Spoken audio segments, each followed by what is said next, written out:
My name is Jim Pastilli. I was in the Peace Corps in Nepal from 1976 to 1978 in a group called N56 Community Water Supply. Okay. Oh man, it's like going into Shangri-La. I mean, this is what I wanted to do, and now I was there. It was July, so it was very green, very lush. I mean, Kathmandu is a botanical garden. It really is a beautiful place in that sense. And I'll never forget the ride from the airport to our hotel. And, it's the mud huts, and there were some thatched roofs, some slate roofs, some metal roofs, It was not America anymore. And I remember looking at the people, looking out the window as the bus went by, and going, wow, these people are really poor. I remember that same trip 2 years later when I left.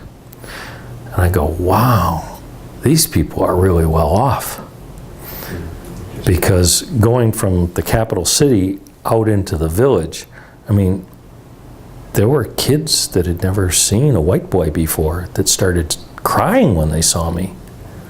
The water buffalo were not afraid of a 3-year-old Nepali kid, but boy, they were stomping and snorting at me like crazy.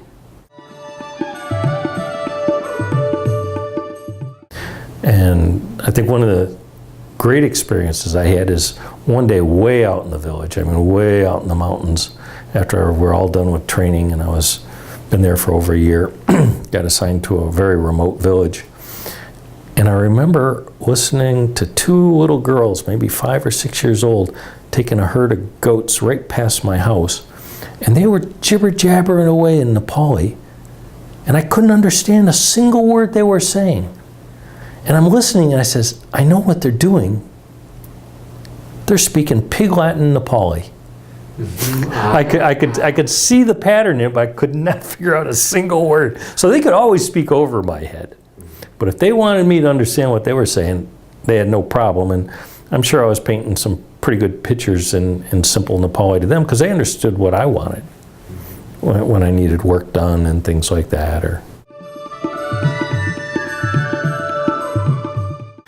Getting anything to eat in Nepal is a primary goal of each day.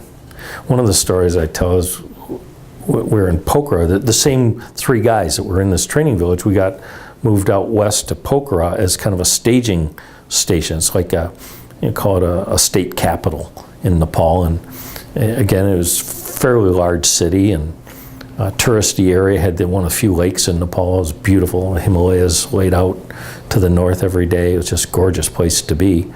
And lots of food and fruits and vegetables, and foreigners came through, the tourists, so they had all the amenities for them, Coca-Cola, beer, that kind of stuff. So we rented a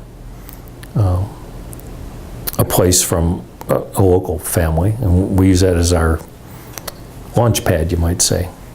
Bachelor pad. And we came home one time, and this family was again fairly well off, and they're teaching their 3-year-old son, give me 1 rupee. The only words they knew in English, give me 1 rupee. And we says, oh ma'am, you know what you're doing.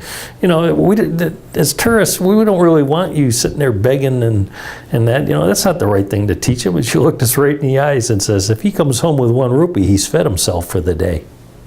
Interesting. What more can you say?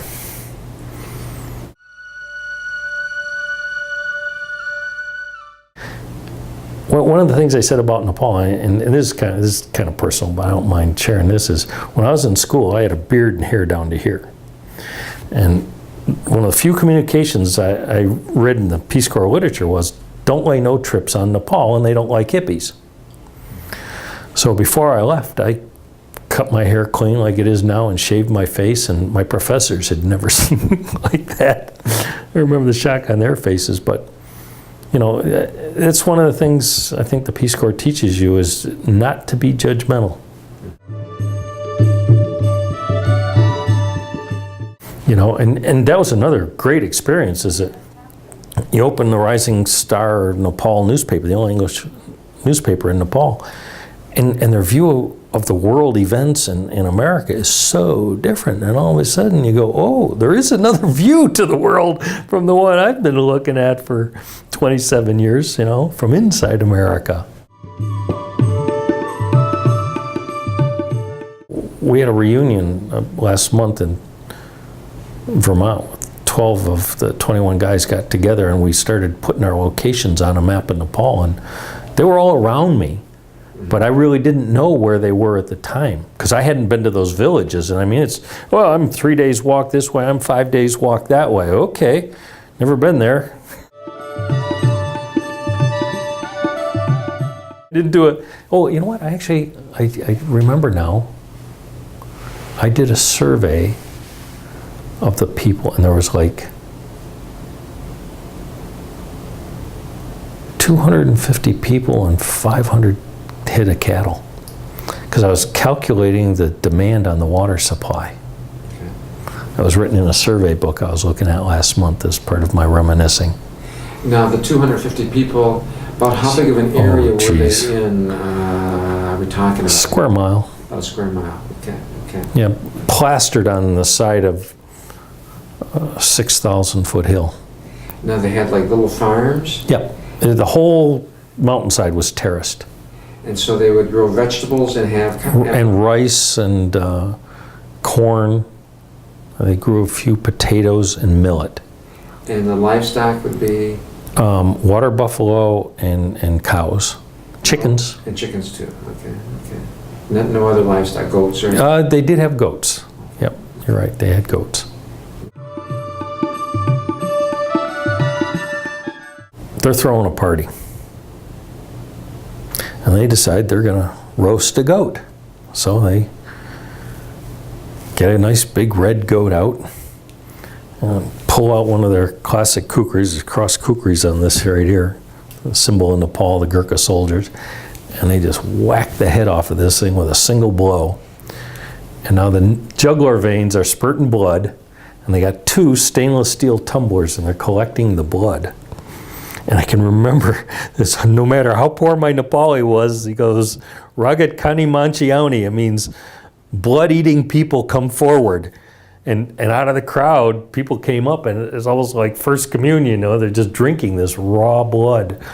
And I go, and I mean, these people are, in their own word, in their own language, the word to describe themselves is jungly.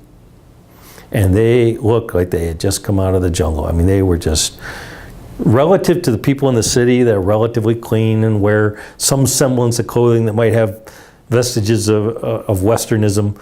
No, these people are dressed in rags and traditional, I mean, these people are poor. Most of them are barefoot. And there's no barber shop, you know, just whoever locally cuts hair, that's how you got your hair. I mean, these people looked wild, and now they're there drinking raw blood, and I'm going, what did I get myself into now? Who's next for dinner, you know? But they were very glad to see me, and they treated me so well, so well. I'm actually You're a great humbled. Storyteller. Go with more stories. That's good. Yeah, I'm so humbled by